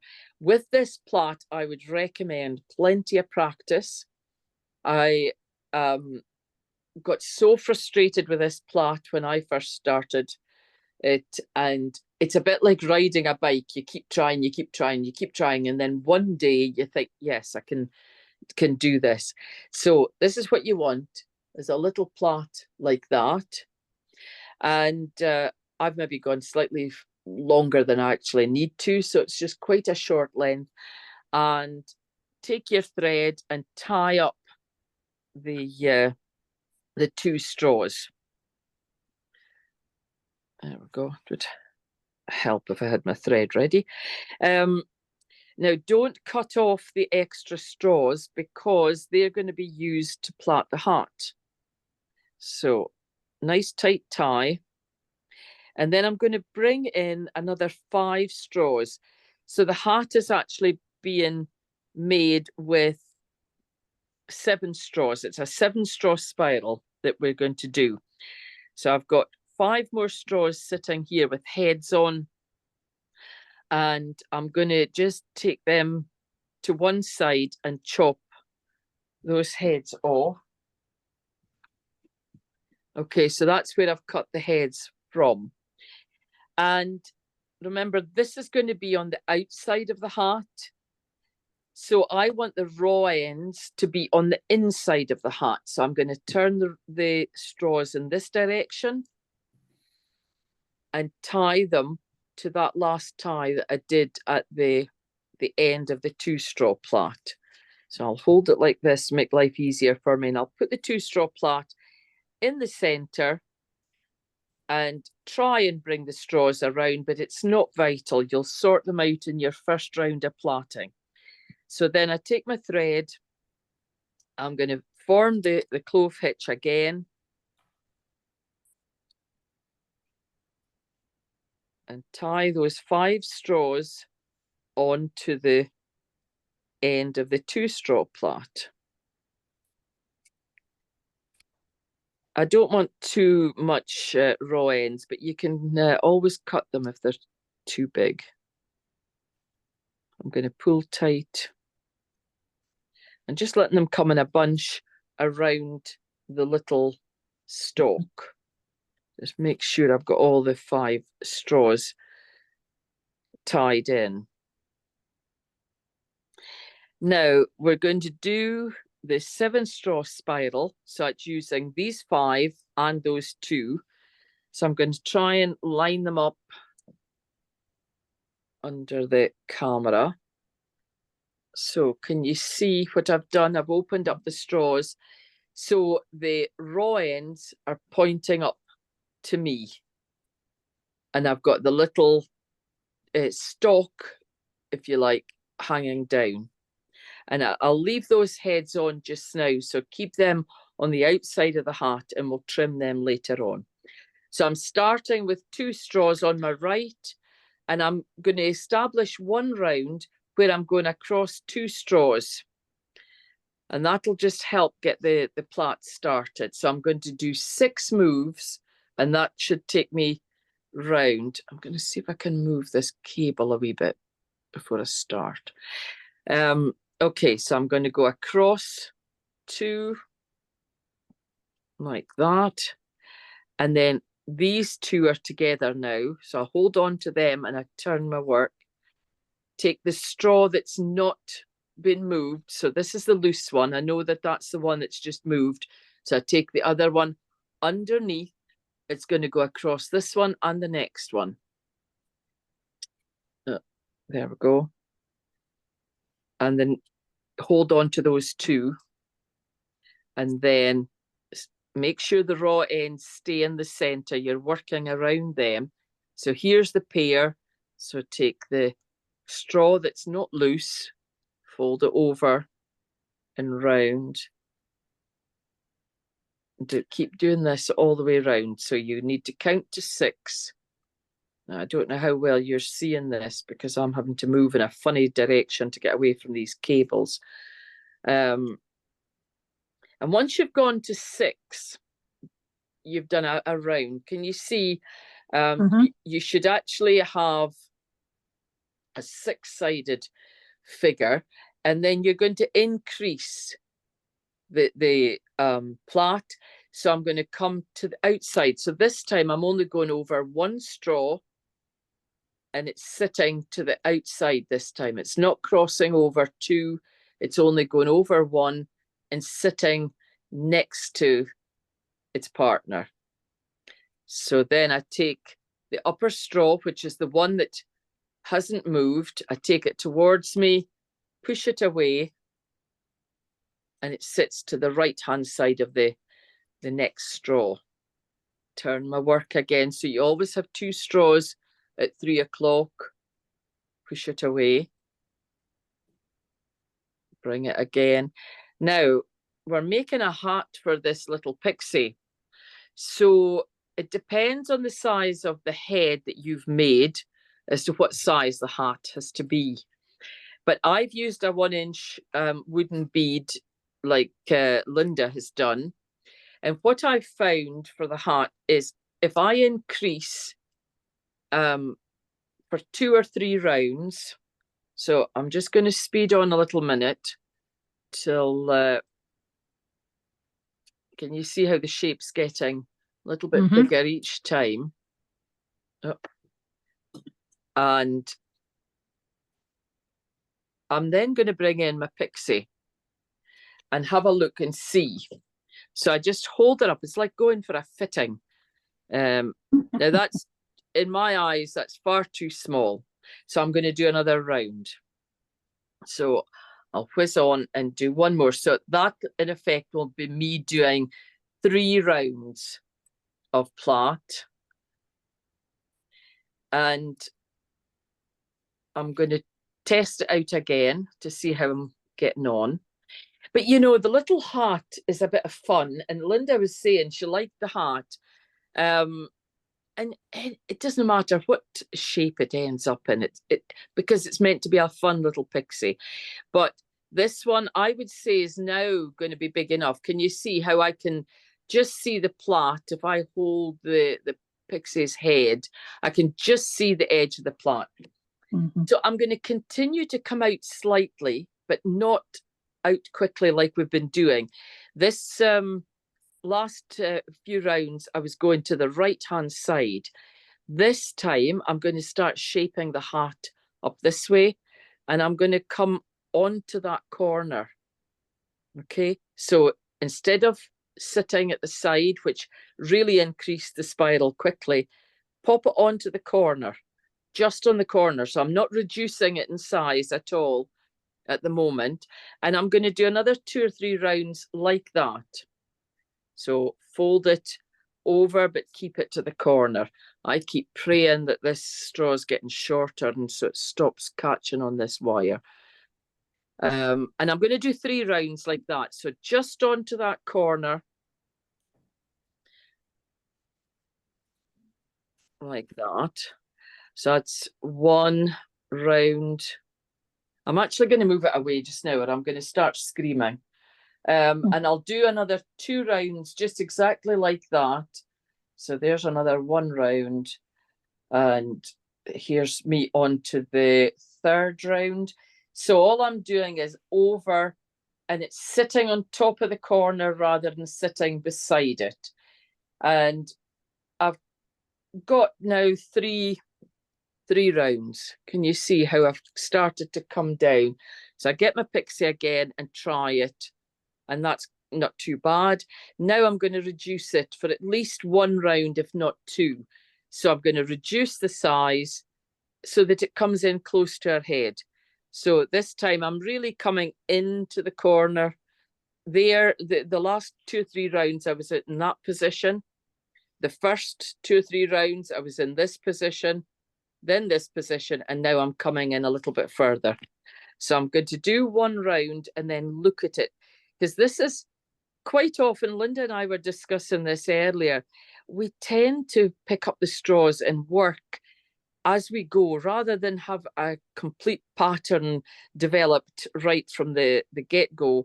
We work our way through it, and I'll have a wee look and see, is that going to be long enough? If I do another round, is that going to be too big a hat for her? I'm just going to take it away so that I can see it side on. I think that's actually going to work okay. So that's only 1 round I've done. Okay. But you might do 2. Depends on the size of the head you've got, depends on the thickness of the straws. These are fairly thick straws, and that was just so that I could speed up the process of making the hat. But if you use finer straws, you maybe have a few more rounds. And then I'm going to take my thread. So this is me thinking I'm going to finish the angel, the Pixie's hat. You'd think by the time I was on it, the hat, I would know. One of the glues that I often use is a wood glue. And I'm just going to open it just now.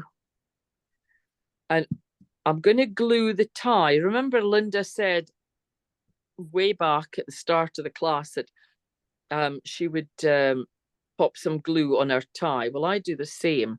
So I'm going to go underneath the straw here. I'll get it under and then I'll show you where I've gone. So for tying, I want these 2 straws to come together. So this one, the loose one, is going to come onto this corner. And I've taken my thread through from the inside to the outside, through across that corner. Then I'm going to tie my knot, but this time it's just an ordinary overhand knot, or you can do a surgeon's knot. So a surgeon's knot is where I've gone over once and I just go around a second time. And the surgeon's knot doesn't slip quite so readily. So pull tight like that. And then this is when I use a wee dot of glue. So hopefully the glue comes out. That's always the problem when you're on camera. And then, of course, you squeeze far too hard because you're panicking it's not going to come. And then before you know it, you've got glue everywhere.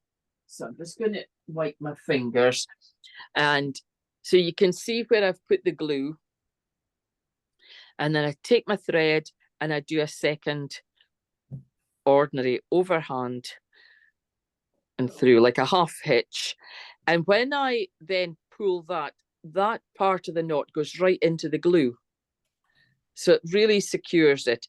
And then you can wipe off any excess glue. And it just makes sure that that knot is going to stay closed. So I'll trim off the thread. And when I'm doing the hearts, I don't trim these stems close until the heart is dry. So I trim off the longest bits, but I'll leave a little end, and I'll only go back and trim that once the heart's dry. And then I'm going to trim off the heads here.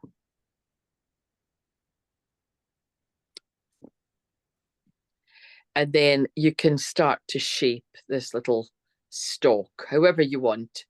You know, if you wanted, you could have it completely coming round like this.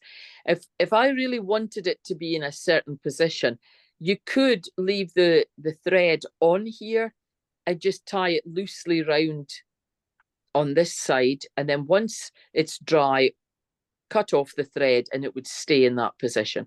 But actually, I find that it stays pretty well as it's dry, and I just go in and kind of mold it.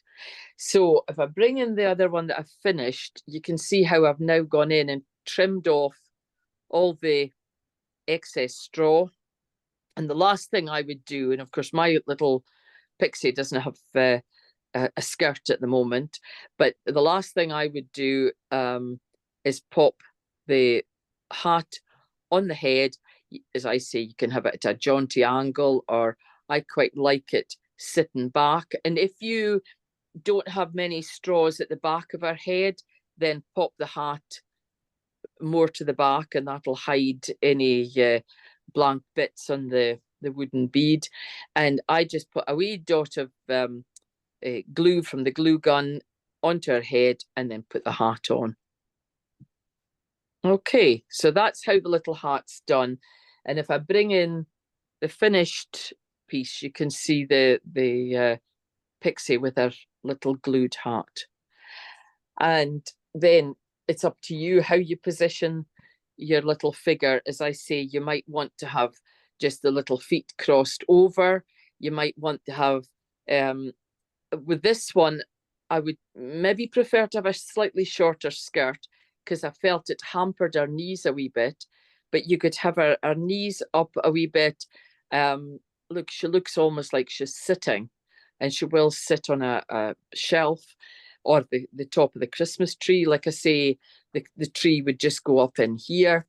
And with her arms, I've just folded them, but you could have her with her arms outstretched, or she could be waving at you.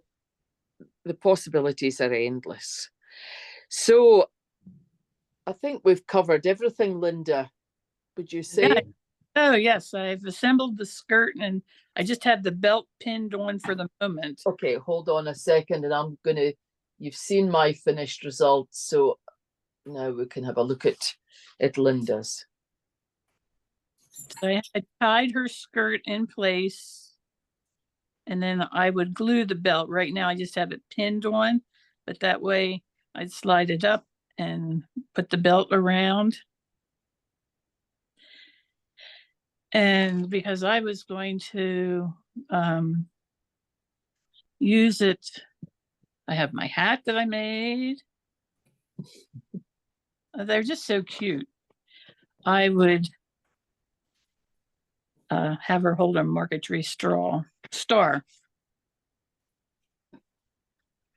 in between her hands, bring them over. And because there's wire in there, you can just adjust it and have it pinch it together. And my star is also a fun star, not something symmetrical, just in line. Once she became a pixie versus an angel, then she didn't have to be maybe quite so rigid. I think the stars are a really cute idea. So instead of folding her arms, have her holding something. And that could be glued in place as well. Yep, I'm just trying to get it to stick in between.